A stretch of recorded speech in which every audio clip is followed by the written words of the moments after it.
হযরত আবু আমরা আনসারী রাদিয়াল্লাহু হইতে বর্ণিত আছে যে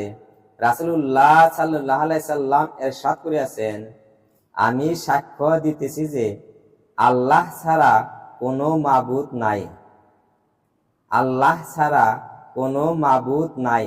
এবং আমি আল্লাহ তাআলার রাসূল এবং আমি আল্লাহ তাআলার রাসূল। যে কোনো বান্দা এই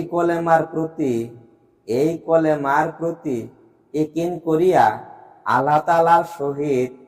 সাক্ষাৎ করিবে, অবশ্যই এই কালেমায়ে শাহাদত তাহার জন্য কিয়ামতের দিন জাহান্নামের আগুন হইতে আড়াল হইয়া যাইবে, জাহান্নামের আগুন হইতে আড়াল হইয়া যাইবে। এক রিওয়ায়াতে আছে, যে ব্যক্তি এই দুটি বিষয় অর্থাৎ আল্লাহ তাআলার একাত্ম ও রাসূল সাল্লাল্লাহু আলাইহি সাল্লামের রিসালাত সাক্ষ্য লইয়া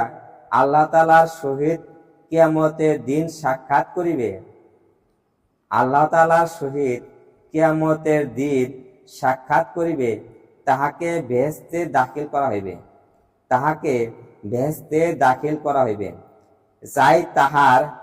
আমলনামায় যত গুনাহ থাকুক না কেন, চাই তাহার আমলনামায় যত গুনাহ থাকুক না কেন।